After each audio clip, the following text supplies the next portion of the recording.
नमस्कार, जय हिंद। कैसे हैं आप सभी। डेली इसके इस यूट्यूब प्लेटफॉर्म पर आप सभी का स्वागत है। और 30 कदम की सीरीज़ में पिछली कक्षा में हमने पढ़ा था 30 सवालों पर और वो कांग्रेस से थे। और आज की कक्षा में हम क्रांतिकारी गतिविधियों पर चर्चा करेंगे।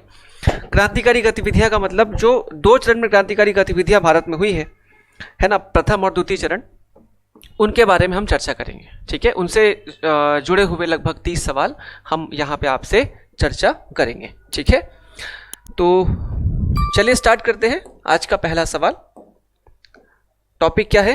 क्रांतिकारी गतिविधियां, revolutionary movement in India, first and second phase. चलिए देखिए पहला सवाल, ध्यान से पढ़िएगा, यहां से क्वेश्चन आते हैं, बहुत इंपॉर्टेंट है। ठीक है, पहला सवाल, ब्रिटिश वस्तुओं के बहिष्कार का सुझाव सबसे पहले किसने दिया था? Boycott of British goods was first suggested by. तो आप ध्यान रखिएगा, अरविंद कुमार घोष, कृष्ण कुमार मित्र, रविन्द्रनाथ टैगोर या सुरेंद्रनाथ बनर्जी। तो इनमें से वो कौन थे जिसने बहिष्कार का सुझाव सबसे पहले दिया था? तो ध्यान रखिएगा, कृष्ण कुमार मित्र। ठीक है, इनकी ये पत्रकार थे, एक जर्नलिस्ट थे, समाज सेवी भी थे। और इनकी जो पत्रिका थी संजीवनी, कौन सी? संजीवनी। संजीवनी पत्रिका के माध्यम से जब बंगाल में पार्टीशन चल रहा था, पार्टीशन का दौर चल रहा था, तब उस समय पे उन्होंने इस सुझाव को दिया था कि सबसे हमें जो विदेशी वस्तु है उनका बहिष्कार करना चाहिए, है ना। इससे इनकी इकोनॉमी खराब हो जाएगी और हमको फायदा मिलेगा अपने आंदोलन को आगे बढ़ाने में। ठीक है, तो आंसर क्या है? बी, कृष्ण कुमार मित्र। ठीक है, चलिए अगला सवाल, क्वेश्चन नंबर 2 क्या पूछ रहा है? कामागाटा मारू। अब यहां पर क्या है आपको बताना है इस शब्द का मतलब। एक राजनीतिक दल जो ताइवान आधारित था, a political party based in Taiwan, चीन का एक किसान साम्यवादी नेता, कनाडा की यात्रा पर निकला जलपोत, a ship that travelled to Canada, और चीन की एक गांव जहां पर माओ से तुंग ने अपना लॉन्ग मार्च आरंभ किया था। तो इनमें से क्या है आंसर? आपको सबको पता होगा, सी, कनाडा की यात्रा पर निकला भारत का कनाडा की यात्रा पर निकला युद्धपोत। ठीक है, जिसका लीडर कौन था? गुरुदत्त सिंह, जो कि सिंगापुर से कहां जा रहा था? वैंकूवर। वैंकूवर कहां पर? कनाडा। यह घटना कब की है? 1914 की। ठीक है, और इसी को लेकर के वहां पर उतरने नहीं दिया गया था इनके जहाज को, वापस इसको बजबज पोर्ट आना पड़ा था। सिंगापुर से ये लोग कहां पे आ गए? वैंकूवर में उतरने नहीं दिया गया, तो बजबज बंदरगाह आ गए कलकत्ता में, जहां पर पुलिस और इनके बीच में झड़प हुई, जिसमें बहुत सारे लोग मारे गए थे। ठीक है, तो ये घटना थी कामागाटा मारू प्रकरण। तो एक जहाज का नाम है, जो जहाज किराए पे लिया गया था, जो कि एक जापानीज जहाज था, है ना। तो ये क्वेश्चन नंबर 2 का आंसर क्या है? सी, कनाडा की यात्रा पर निकला एक जलपोत था। ठीक है, अगला सवाल, क्वेश्चन नंबर 3, ध्यान से पढ़िएगा। भारतीय स्वतंत्रता संघर्ष के दौरान दत्त ब्रैडले सिद्धांत किससे संबंधित है? The Dutt Bradley doctrine was related to home during the Indian freedom struggle. तो ध्यान रखिएगा आप, ये जो दत्त और ब्रैडले की बात की जा रही है, उनका नाम है ब्रैडले और इनका नाम है रजनी पाल्मा दत्त। ये एक हिस्टोरियन थी, है ना, हिस्टोरियन थे ये, जो कि एक इतिहासकार है, साम्यवादी इतिहासकार। इनकी जो लिखने की धारा वो कैसी है? कम्युनिस्ट है, साम्यवादी, और ये भी वैसे ही नेता थे, ब्रैडले। ठीक है, तो इनका जो सिद्धांत था वो किस पे रिलेटेड था? तो ध्यान रखिएगा, ए, साम्यवादी आंदोलन से। इन्होंने 1916 में जब कांग्रेस का अधिवेशन हुआ था लखनऊ का, तो उस टाइम पर उन्होंने ये अपनी थ्योरी दी थी, तो साम्यवादी मूवमेंट से जुड़ा हुआ मुद्दा था। ठीक है, तो याद रखिएगा, क्वेश्चन नंबर 3 का आंसर क्या है? ए, साम्यवादी आंदोलन, कम्युनिस्ट मूवमेंट।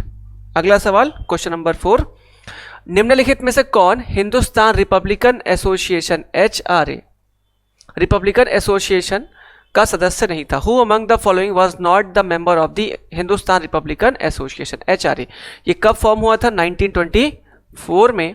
ठीक है, इसमें कौन कौन थे? सचिन नाथ सान्याल थे, चंद्रशेखर आजाद भी थे, राम प्रसाद बिस्मिल भी थे, लाला लाजपत राय इसके सदस्य नहीं थे। तो आंसर क्या आएगा? 4 का लाला लाजपत राय। ठीक है, सिंपल सा सवाल था। आगे बढ़िए, अगला सवाल क्वेश्चन नंबर 5। यहां पर कुछ स्टेटमेंट है, आपको उसके अनुसार आंसर बताना है। पहला स्टेटमेंट है किसके लिए? वीडी सावरकर के बारे में सत्य कथन बताना है, तो आप ध्यान से पढ़िएगा। उन्होंने अभिनव भारत नामक क्रांतिकारी संगठन की स्थापना की थी। ही फाउंडेड अभिनव भारत अ रिवॉल्यूशनरी ऑर्गेनाइजेशन। क्या स्टेटमेंट सही है? बिल्कुल करेक्ट है। ठीक है, अभिनव भारत 1904 में। ठीक है, भारतीय राष्ट्रवादियों को प्रेरित करने के लिए उन्होंने मैजिनी की जीवन लिखी थी। He order to inspire Indian nationalist he read the biography of Mazzini. ये जो मैजिनी था वो इटली का, ठीक है, इटली का नेता था, राजनेता, जिसने इटली के बनने में काफी बड़ी भूमिका अदा की थी। तो ये मैजिनी का जो जीवनी है वो लिखा था किसने? वीडी सावरकर ने। बिल्कुल सही है। उन्होंने भारतीय स्वतंत्रता संग्राम 1857 भी लिखा, जो 1857 के विद्रोह का राष्ट्रवादी दृष्टिकोण प्रस्तुत करता है। He also authored the Indian war of independence 1857 which provides a nationalist view of revolt of 1857। ये भी स्टेटमेंट सही है। ठीक है, ये बहुत फेमस किताब है और पहली बार राष्ट्रवादी जो पुट था वो इस आंदोलन के लिए किसने दिया था? वीडी सावरकर ने ही दिया था। और ब्रिटिश कैद से बचने के लिए वो नौकायान जहाज से भी कूद गए थे। बिल्कुल सही। तो ये चारों स्टेटमेंट के लिए सही है। ये काफी, ये बहुत वो रहा था, बड़ा मुद्दा। ठीक है, तो इसमें से 1, 2, 3 और 4 चारों स्टेटमेंट करेक्ट है। ठीक है, तो वीर सावरकर के बारे में आपको याद रखना है कि चारों स्टेटमेंट करेक्ट है। ठीक है, अगला सवाल क्वेश्चन नंबर 6। भारतीय स्वतंत्रता के लिए बर्लिन समिति की स्थापना 1915 में हुई थी। The Berlin committee of Indian independence was founded in 1915 by. यहां पर कौन कौन इसमें शामिल था? तो लाला हरदयाल, वीरेंद्र नाथ चट्टोपाध्याय, धीरेन्द्र सरकार, अजीत सिंह, मौलवी बरकतुल्ला। तो ध्यान रखिएगा इसमें कौन कौन शामिल था। वीरेंद्र नाथ चट्टोपाध्याय शामिल थे, ठीक है, धीरेन्द्र सरकार शामिल थे और मौलवी बरकतुल्ला शामिल थे। ठीक है, लेकिन लाला हरदयाल और अजीत सिंह शामिल इसमें नहीं थे। तो 2, 3 और 5, ठीक है, ये वाला ऑप्शन सही है। 2, 3 और 5। ठीक है, बर्लिन कमेटी बर्लिन में हुआ था। बर्लिन कहां पर है? जर्मनी।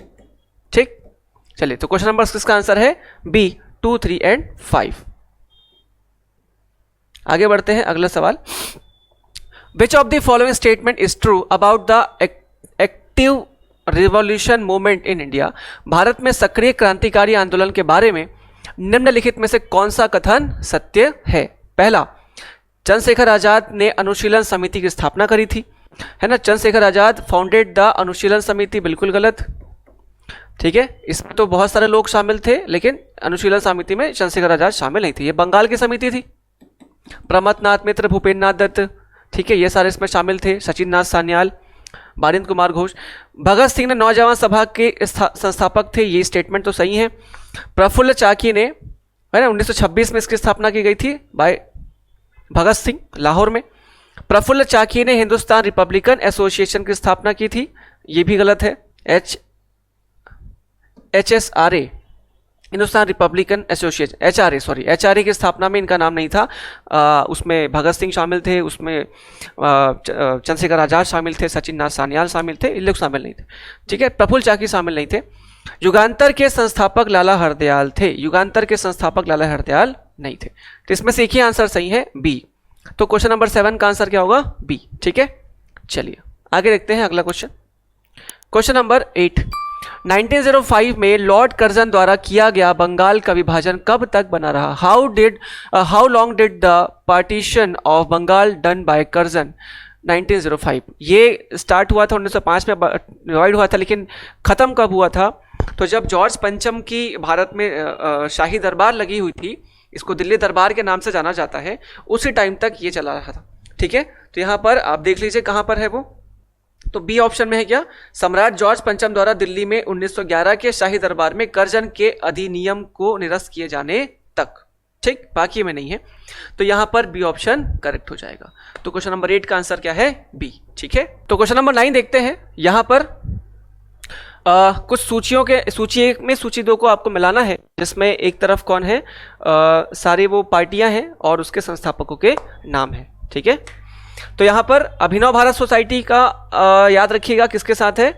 वी.डी. सावरकर ने उसकी स्थापना की थी 1904 में, ठीक है। इसके बाद अनुशीलन समिति बारिंद्र कुमार घोष जी का है। गदर पार्टी की स्थापना लाला हरदयाल ने की थी और चितरंजन दास ने स्वराज पार्टी की 1923 में। तो ऑप्शन मिला लीजिए आप, ए का है 4, ए का है यहाँ पर 4, 2 में है 4 हमारे पास, बी का है 1, बी का है 1, दोनों में है, सी का है 2, दोनों में है, सॉरी इधर में है, चौथे में है। तो यहाँ पर डी ऑप्शन करेक्ट हो जाएगा ना, चौथा। तो यहाँ पर option number D is correct, ठीक है। आप वैसे भी मिला लीजिए, आंसर तो मिल ही जाएगा, ठीक। चलिए आगे बढ़ते हैं, अगला सवाल क्वेश्चन नंबर 11। यहाँ फिर से एक बार सूची है जिसको सूची 2 से मिलाना है ना। यहाँ पे कुछ घटनाओं के नाम है और कुछ आंदोलन के, जिसको आपको उनके जुड़े हुए लोगों से मिलाना है। तो ध्यान रखिएगा, ये क्वेश्चन बहुत आते हैं इस प्रकार के। चटगांव शस्त्रागार में छापा, ठीक है। वैसे तो इसमें सूर्य सेन जी का नाम आता है, लेकिन उनके जो सहभागी थी उनका नाम दिया गया यहाँ पर, कौन, कल्पना दत्त जी का नाम दिया गया है, ठीक है। इसके बाद नाम आता है किसका, अभिनव भारत, फिर से वापस है विनायक दामोदर सावरकर, अगेन आ जाएगा। अनुशीलन समिति, यहाँ पर प्रमथनाथ मित्र जी का नाम आता है, ठीक है। और कूका आंदोलन गुरु राम सिंह, कूका मूवमेंट पंजाब वाला, ठीक है। तो यहाँ पर ए का है वापस से 1, बी का है 3, ठीक है, सी का है 4, तो ये वाला ऑप्शन सही है, ए, है ना। तो मिला लीजिएगा आप आराम से, बहुत सिंपल था। चलिए आगे बढ़ते हैं, अगला सवाल। नीचे कुछ मामलों की सूची दी गई है, अंत में दिए गए कोड का उपयोग करके उनका सही कालानुक्रम बताना है। आपको टाइम पीरियड बताना है कि कौन कौन सा, ठीक है, कब हुआ था घटना। तो देखते हैं इसके टाइम पीरियड्स आपके। लाहौर षड्यंत्र केस, जो कि लाला हरदयाल के नाम से था, यह प्रथम लाहौर षड्यंत्र केस कहलाता है। कब हुआ था, 1915 में। काकोरी षड्यंत्र केस हुआ था 1925, ठीक है। मेरठ षड्यंत्र केस 1929 का है, और लाहौर षड्यंत्र केस भगत सिंह वाला 1930। तो यहां पर 15, 25, 29, 30, तो सिंपल है 1, 2, 3, 4। यहां पर आंसर क्या आ जाएगा, ए, 1, 2, 3 एंड 4, सिंपल है। अगर डेट याद है तो आराम से बनेगा, कोई दिक्कत नहीं है।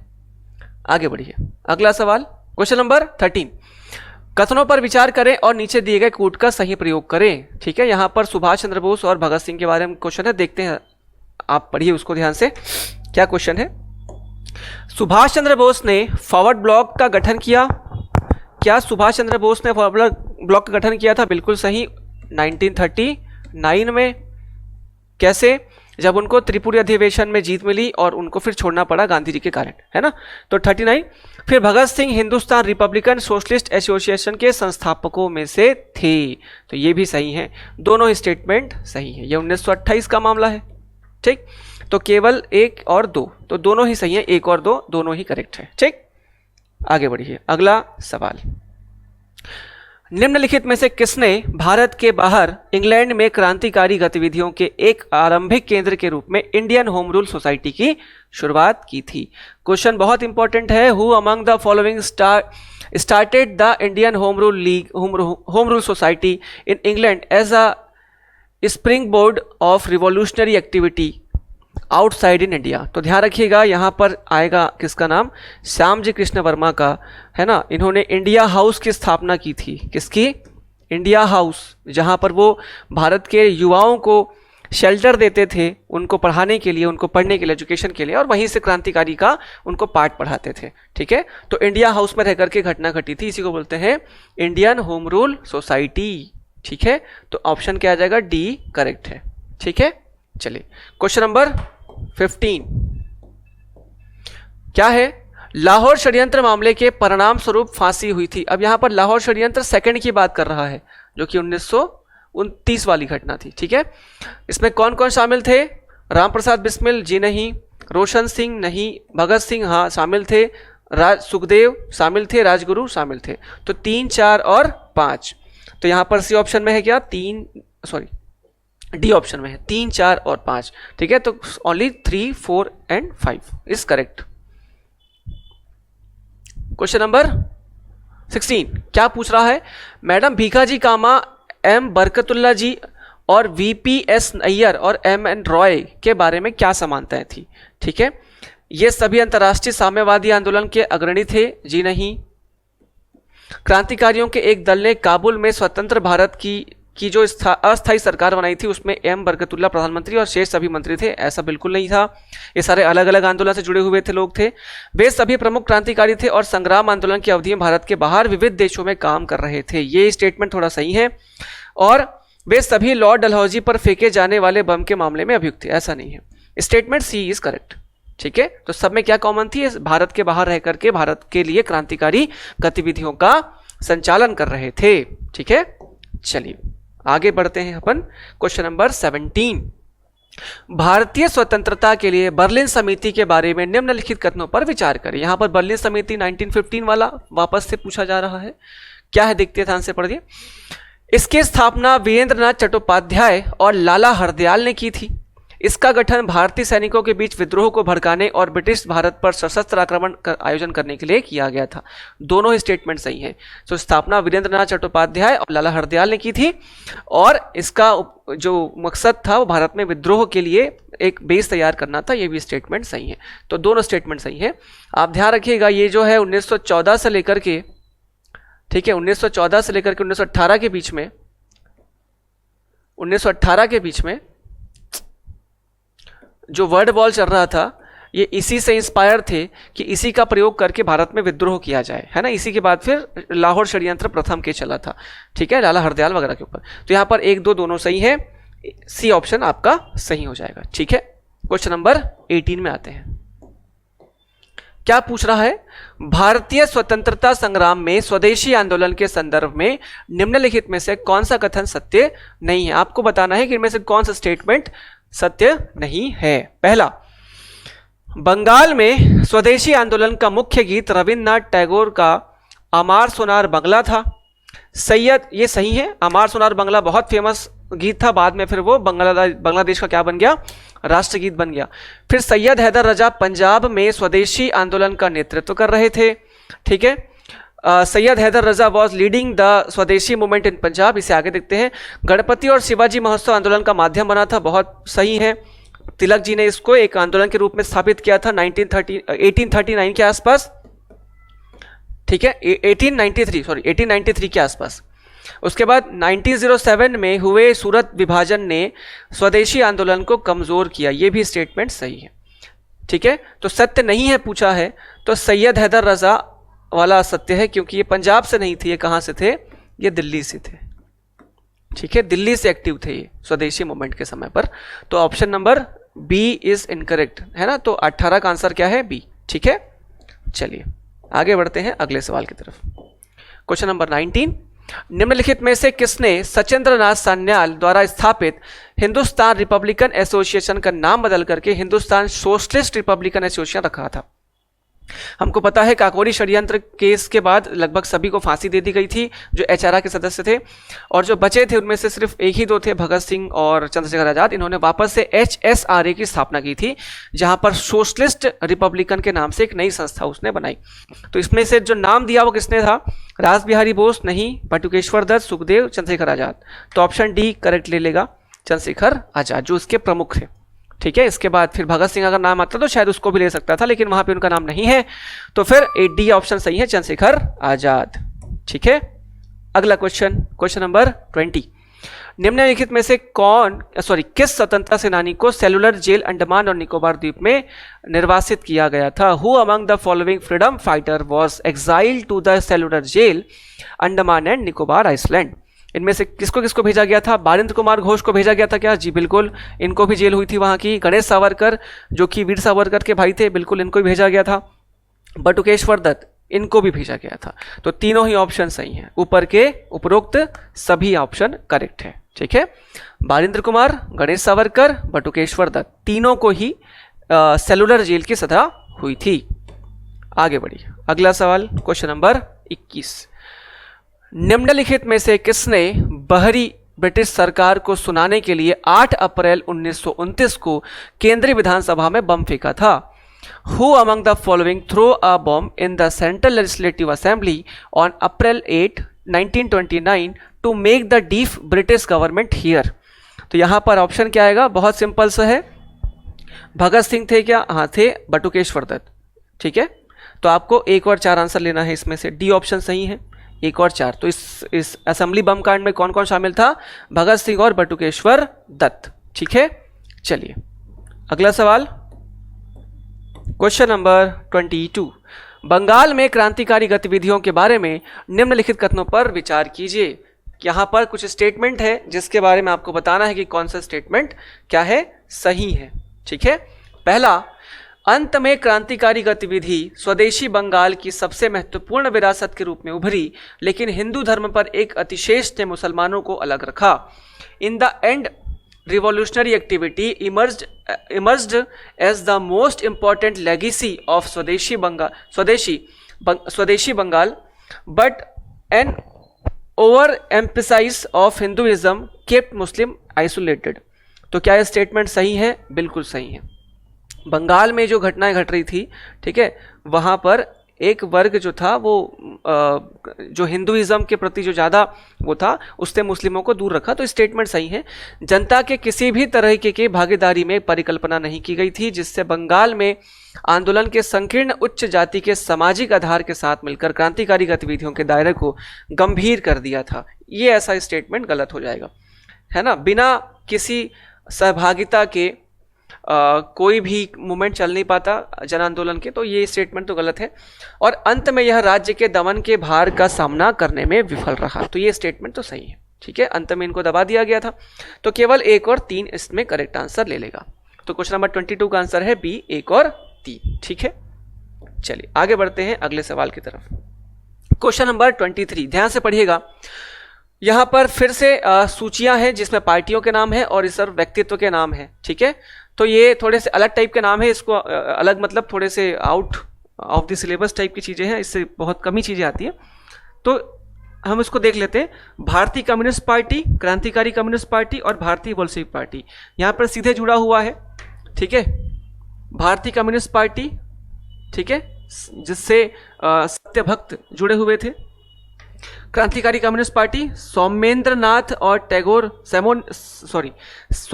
टैगोर और बीपी वाडिया, और भारतीय बोल्शेविक पार्टी एन दत्त मजूमदार। तो ये भी सही, तो तीनों ही सही जुड़ा हुआ है। ठीक है, तो आप यहाँ पर ABC तीनों सही है। ठीक है, चलिए, तो इसका आंसर सिंपल है, आप इसको चाहे तो याद रख सकते हैं एज अ फैक्ट के रूप में। ठीक है, इससे बहुत क्वेश्चन नहीं आए हैं आज तक। आगे बढ़ते हैं। निम्नलिखित वर्ग में कौन 1905 के स्वदेशी आंदोलन में से मुख्यतः अप्रभावित रहा था? Who among the following class remained largely unaffected by the स्वदेशी मूवमेंट ऑफ 1905? इनमें से कौन कौन इससे अप्रभावित रहा था? महिलाएं क्या प्रभावित थी? जी नहीं। कृषक को बहुत ज़्यादा इससे फायदा नहीं हुआ था, या इसमें इन्वॉल्वेशन नहीं था, कृषक नहीं था। और बुद्धिजीवी तो इसमें थे ही, क्योंकि बुद्धिजीवियों ने ही इसको चलाया था इस मूवमेंट को। तो यहाँ पर ओनली 2 आ जाएगा, कृषक। तो इसमें कृषक जो थे थोड़े से अप्रभावित वर्ग के रूप में जाने जाते हैं, तो ओनली 2 इज करेक्ट। ठीक, क्वेश्चन नंबर अगला देखते हैं, question number 25। Which one of the following pairs is not correctly match? इनमें से कौन सा सही मैच नहीं है, आपको बताना है। हावड़ा षड्यंत्र केस, ये तो सही है, 1910 में हुआ था। ठीक है, एक मुस्लिम इंस्पेक्टर की हत्या हुई थी, उस पर षड्यंत्र लगा था। विक्टोरिया षड्यंत्र केस 1914, ये भी सही है। ठीक है, लाहौर षड्यंत्र केस 1916 से 1930 2 बार हुआ था, ये भी सही है। और काकोरी षड्यंत्र 1924, जी नहीं, ये हुआ था 1925 में, है ना, काकोरी षड्यंत्र। तो ये वाला ऑप्शन नंबर डी करेक्ट हो जाएगा। ठीक है, तो 25 का आंसर है डी। ठीक है, चलिए अगले सवाल की तरफ बढ़ते हैं। Question number 26।